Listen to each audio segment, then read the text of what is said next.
Hi, so welcome to my train room again. I'm Rainer, and today I am building myself a trestle.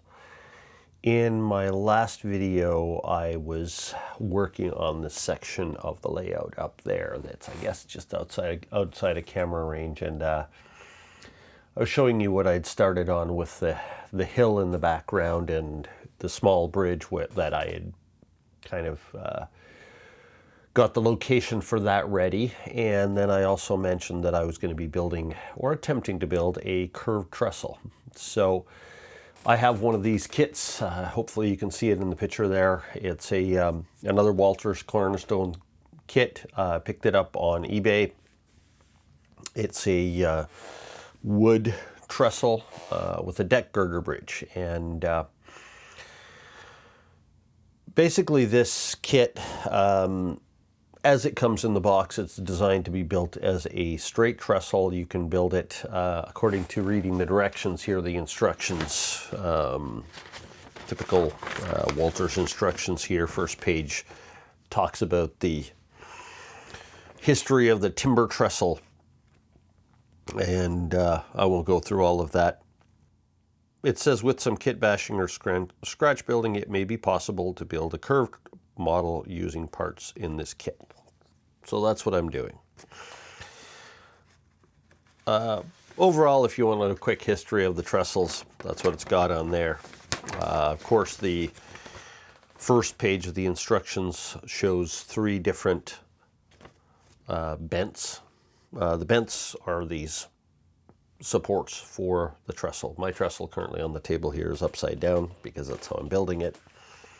So I've got it roughly half built, maybe a little more than half. But anyway, I just thought I actually wanted to get going on the build before I started doing the video. I have recorded video of my construction, but before I did this introduction to the video, I thought I would get through and see if it's actually going to work, because I'm not exactly following the instructions or building it the way it was intended, because I'm putting a curve on it, and I'm putting quite a curve on it.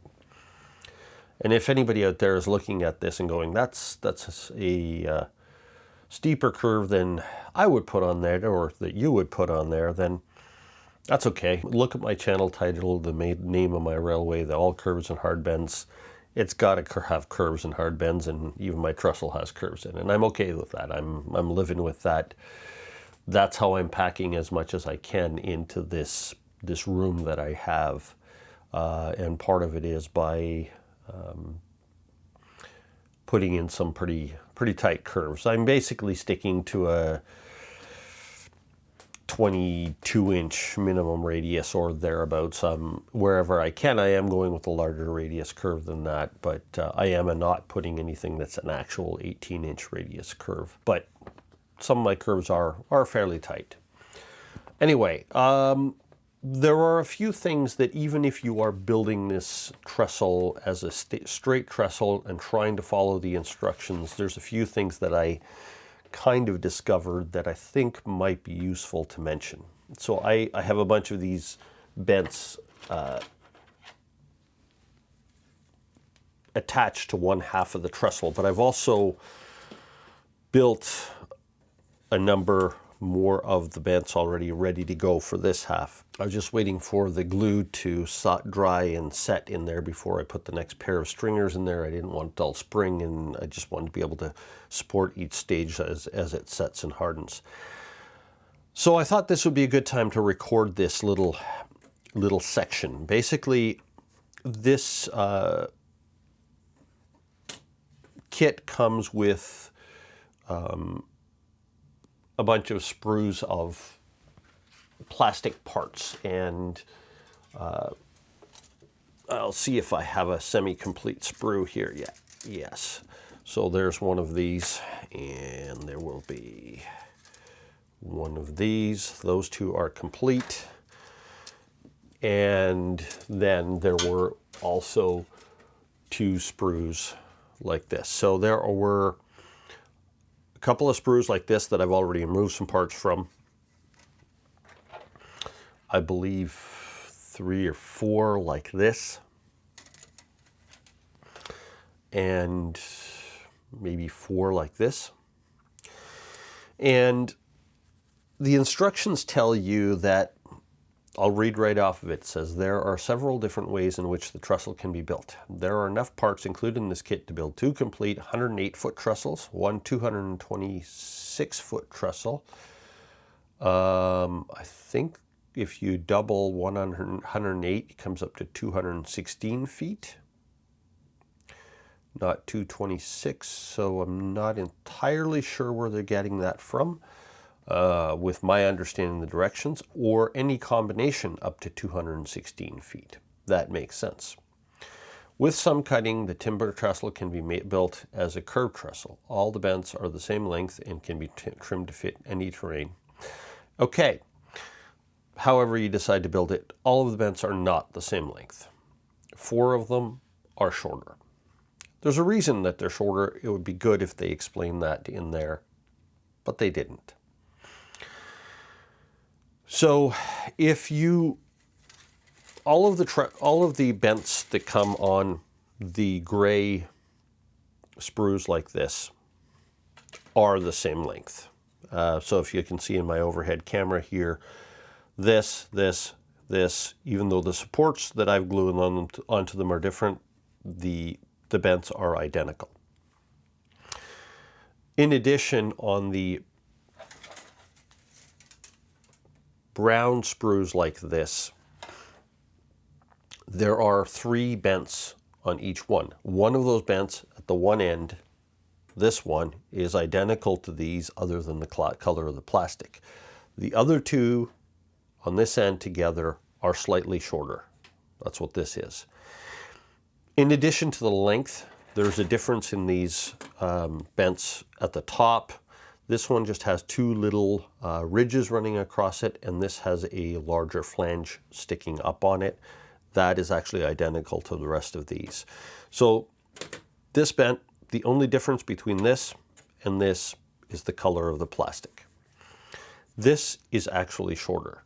And the reason is that these are the supports that are supposed to go under the deck girder bridge of the trestle if you are using the deck girder bridge. And it actually does have that in the instructions if you follow in which number goes where. But if you don't look at the numbers or get a little bit confused once you've taken things out of the sprue, just take a look at the top. The one that doesn't have the little flange sticking up is actually shorter and goes underneath the deck girder bridge because the deck girder bridge is thicker vertically than the stringer, so therefore that compensates for the height difference. The other thing to look at is there are these supports that go on the bents. So some of the supports come on the same sprue as the bents. All of these supports, they're the ones that look like this with the 2 pieces at the bottom part. They are all identical. They will fit any of these taller bents. Now, the sprues, the supports that come on these smaller grayish colored sprues are not all the same. If you look down here, there's the number 6.5 and this is 2.7. If you look in the instructions, you'll see the supports. There's number 5 and number 7, so that number corresponds to here. So the 2 supports that are glued, the pair of supports that are part of the sprue at the end that says 2.7, those are the supports for the shorter bents. The rest across here, 3 pairs of them, are the supports like this that fit the taller bents. So if you start cutting them all out, don't go and cut everything out all at once. Just make sure you are matching up what fits where, because if you accidentally try to fit one of these onto here, it's not going to fit, or any one of these onto the shorter bents, they won't fit. They will line up across the center, but the rest won't fit. Now, to the construction of the bridge so far, or the trestle so far, whatever you want to call it. One of the first things that I did was to take a section of the the decking. It comes in 2 longer sections, and I just went along and figured out how am I going to bend this thing, because it wasn't designed to be curved sideways, and the only way to do that was to put some cuts in it. So I thought that might be the first place to start. So what I did was I put a cut in between in the lengthwise support inside the upper deck. I put a cut through every second gap between the ties, I guess, and that on the outside of the curve only. So that meant that once I did that, the whole thing would flex the one way. Next thing I did was I assembled the deck girder bridge for the center. Easy thing to do. There are just 5 pieces, 2 longer sections, 3 parts to the middle. Now, one thing again to have a look at when you assemble it, the longer sections have a bit of a pad sticking out on the end on one end, and on the other end it doesn't. So put the end that's smooth all the way down, put that against your decking, otherwise your deck girder bridge is not going to sit tight against the ties, and it's going to be, it's not going to glue in there solidly. So put this part down, pointing down, or when you're assembling it, pointing up, the part with the extra pads on it, put that away from your decking. It is shown in the drawings, but it's not super clear. There are also these sections here that are supposed to be, I guess, the retaining wall for the approach. You can see it in the photo on the box. It's the approach to the trestle. These are like your boards to use for the retaining wall. I may or may not use them. I'm going to see how that works. Once I had the deck girder bridge, the deck girder part for the middle glued together, I then attached both lengths of the decking to it. Now, I'd only cut the every second tie on the one half to begin with. I didn't do it on the other half because I wanted to see how it was going to work. I didn't want to accidentally ruin the whole bridge if my idea didn't work. I then took a couple of pieces of this set track, and I had this piece of paper that's underneath here. I had already drawn out a 22-inch radius curve on it that I was going to use as a template for curving my deck, and so I had something to follow. And then I thought, you know what, I'm going to look for something, if I could find something, or maybe I can cut a piece of wood that would be something to clamp it against, as I'm doing here. And I discovered that for some reason, I don't know why, apparently that it says it's an 18-inch radius curve, the outside of it matches the inside of this. Now, according to the math that I did, it doesn't make sense that it would, but it did match the template that I had on the paper. It just happened to match. So I just pinned this to the foam and used that as my template to curve the deck of the bridge, and then started gluing these stringers on one at a time. And so I got one of them all glued, attached it at the end, gradually curved it in, pinned it in place like this, let it set for a little while, did it with the second one. I mean, I did it on this side originally, and once that was all done, if you notice in this overhead shot, you'll see that these notches in the stringers that the bents are supposed to go in don't line up because I'm curving them. Obviously, the outer path is longer than the inner path, so they go out of alignment the farther you go away from the starting point. So what I actually did on that side is I had a flat file that happens to be pretty much exactly the right thickness for the top of these bends. So I used that, and then I just go through and line it up with the notch that's already in the outside, and filed through the remaining 3 stringers to create notches for putting the bents in to glue them in. So that was my method so far. I let the glue dry, unpinned it all, and you know what? It stayed curved, stayed straight this way, curved this way, and it seems like it's working. So I started on this half. So at this point, I am going to start gluing the second pair of stringers on the other side of these, now that this glue has dried for a while. And let's see if I can get this thing finished. So what I'm doing here is I'm just using a sandpaper to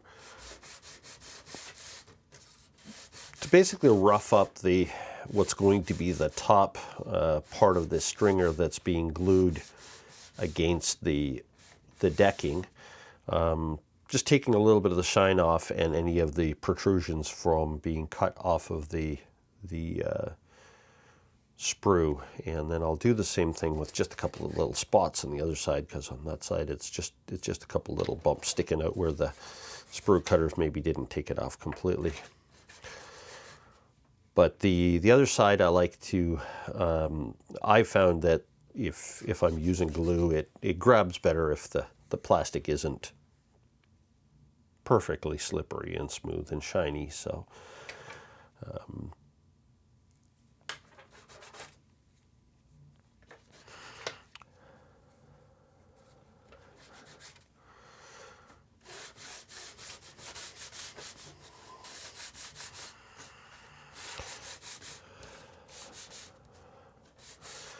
the other thing that I'm doing is, if you can see on these stringers, they have little protrusions on the one side, and that's the side that goes against where if you take a pair of these, you join them together like this.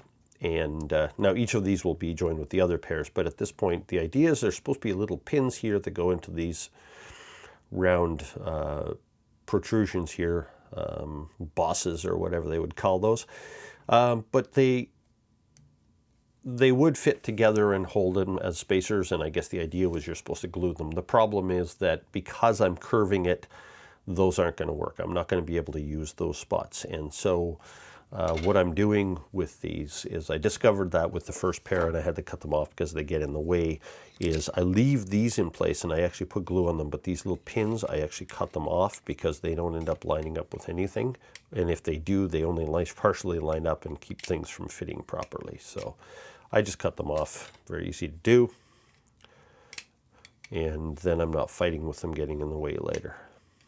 And again, you would only do this if you're trying to build it curved like I am, and basically not following the instructions at all.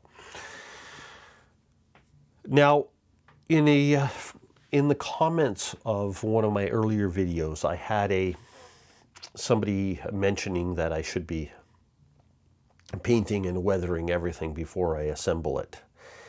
And I don't actually do that for the most part, and there's a reason for it. I've tried it in the past, but I've found that model cement and most glues work better when you're using them directly on the plastic or the wood or whatever you're gluing on, rather than trying to glue painted parts together. Just like if I'm working on something out in my shop and welding something together, I don't paint it first and then weld it and then grind the paint off to try to get the weld joints. I weld it first, clean it all off, and then I paint it. And I kind of do the same thing with models. If you don't clean the paint off at your glue joints, you are basically gluing paint to paint, and you're relying on the bond of the paint to actually hold the model together. So a lot of these, especially these styrene models, if you're using the model cement actually softens up the styrene just a little bit, so that when you're gluing it together, it really becomes kind of like one part, or that's the idea. And if you paint it first, it doesn't work like that. And also, if you've got any parts where there's one part fits into a small hole or something like that, like a lot of these supports do, if you paint them and you get any thickness of paint on there, they no longer fit together really well, and then you've got little holes with paint in them, and things don't fit and it's more of a battle. To me, it just makes sense for a lot of it, unless there's just no other way to paint. For me, it always makes more sense to assemble the model first and then paint afterwards. I mean, that's how I do things in the real world. If you build a shed in your backyard, you build the shed and then you paint it. You have a room, you build the walls, you do everything, and then you paint it.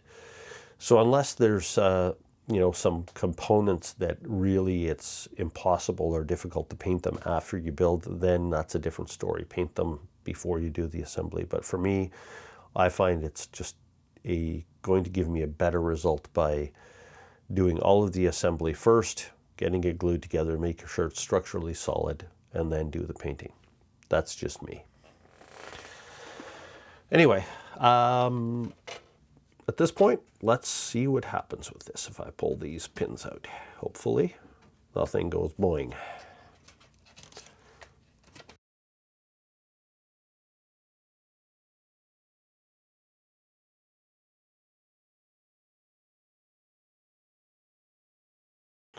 So what I did with these when I put them on is I just put a puddle of glue in here and ran the whole thing through, because I just want a coating of glue on the whole back side of it. So it seems to work. I just look on the other side and make sure it's kind of shiny all the way down. And it's amazing how when you do that, you still miss something.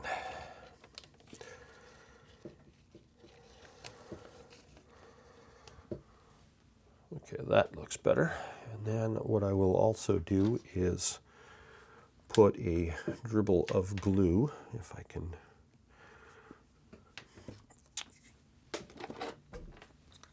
get that on there.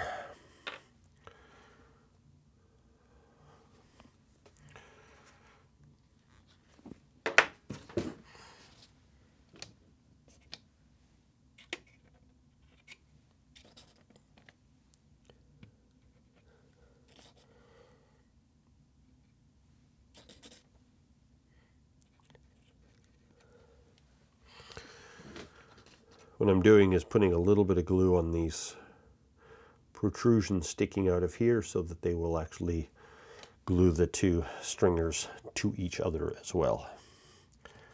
And now it's just a matter of getting this into place and getting it secured. So I will put that in, put a trusty toothpick in here to pin it in place.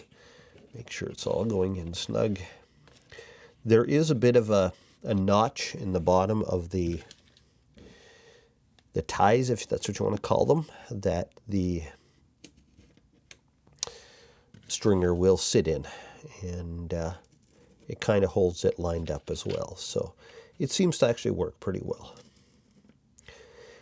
I found that when I'm building these Walthers kits, they all seem to fit pretty well.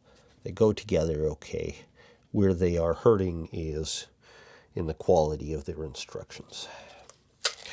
If they could make their instructions as good as their kits, we would be getting somewhere. And at this point, yeah, that's looking good. It's in, glued. I'm just going to let it set. Now, before I do the other one, I need to pull all the toothpicks out on the other side, but I want to let this one sit for a little while to make sure the glue has a really good chance to bond and start to cure up before I disturb it and make something go boing. So as I continued to build the trestle, I didn't notice that my main camera wasn't recording anymore, but I did get the overhead shots of my workbench. And I built a few more vents so that I had enough to finish it up.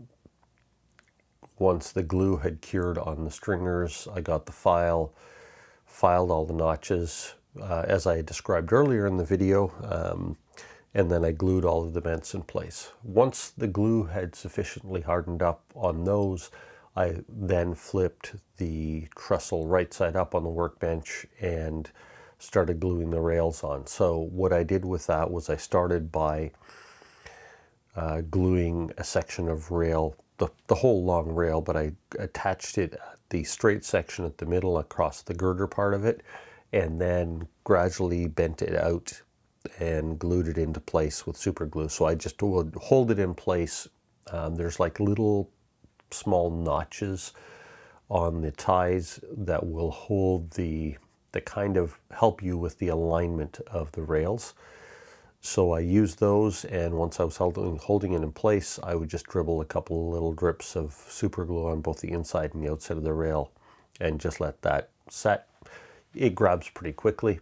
What I also did before I put the rail in is I made sure I cleaned the bottom of the rail off and wiped the whole thing off with isopropyl alcohol to make sure there was no oil or anything like that that would stop the glue from bonding to the rail. Once the rails were in, I proceeded to then paint. I just took the airbrush out and gave it the whole trestle a coating of, I think it was like grimy black or something like that. And then I also put a little bit of dust and rust paint on it for weathering. I also put some rust paint along the side of the rails to weather those. So what remains to be done is I need to, if you can see on here, I left the rails on both ends just a little bit longer than the trestle. So what I need to do is put a couple of ties underneath each end, attach those to the rails so it'll give me the same height as the flex track that's going to lead into the trestle. I also need to finish up my cork on both sides right up to the edge so that once I set the trestle in place, it's sitting at the exact right height to match up with the track that's going to be coming in on the cork. Once I've got that figured out, then I can figure out what I need to do for supports underneath and build the terrain up to match the trestle. So that's what I'm going to start working on now, and I'll show you that in my next video as to how all of this starts to look when I'm getting it together. As you can see, I've already done some more landscaping work in the back. I don't have the trees on there yet, but again, this trestle and that bridge are still removable, so I can get into there. Hopefully this gives you an idea of what you can do with one of these trestles if you want to curve it. I mean, building it straight doesn't seem like it would be very difficult at all. It seems like it's a pretty good kit, but building it as a curved trestle wasn't terribly difficult at all either.